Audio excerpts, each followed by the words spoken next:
ED విచారణకు హాజరు కాని జార్ఖండ్ సీఎం సోరెన్ భవితవ్యం ప్రశ్నార్థకంగా మారింది. ఈ నేపథ్యంలో కూటమి ఎమ్మెల్యేలు రాంచీలో సమావేశమయ్యారు. ఈడీ సోదాలతో తలెత్తిన రాజకీయ పరిణామాలపై చర్చిస్తున్నారు. అయితే సీఎం హేమంత్ సోరెన్ అందుబాటులో లేకపోవడంతో రాష్ట్ర నాయకత్వంలో మార్పు జరగొచ్చని ఊహాగానాలు వినిపిస్తున్నాయి. సోరెన్ సతీమణికి సీఎం పగ్గాలు అప్పగించే అవకాశాలున్నట్లు ప్రచారం జరుగుతోంది.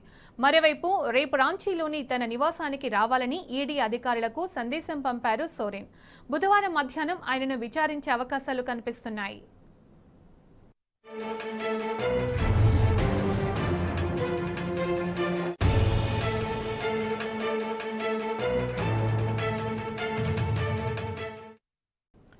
జార్ఖండ్ ముఖ్యమంత్రి హేమంత్ సోరెన్ అదృశ్యమయ్యారు. సోమవారం ఈడీ విచారణకు హాజరు కావాల్సి ఉండగా ఆయన ఎక్కడ ఉన్నారో తెలియడం లేదంటున్నారు అధికారులు. సోరెన్ వచ్చేదాకా ఢిల్లీలోని ఆయన నివాసంలో మకాం వేయనున్నట్లు తెలిపారు. ఇప్పటికే ఆయన ఇంటి నుంచి BMW కార్ కొన్ని డాక్యుమెంట్లను స్వాధీనం చేసుకున్నట్లు వెల్లడించారు. ఇక జార్ఖండ్ సీఎం ఆచూకీ కోసం ఢిల్లీ ఎయిర్పోర్ట్ను అప్రమత్తం చేశామన్నారు అధికారులు. కాగా సీఎం సోరెన్ తాను ఈ నెల 31న రాంచీలో విచారణకు అందుబాటులో ఉంటానంటూ ఈడీ అధికారులకు మెయిల్ చేశారు.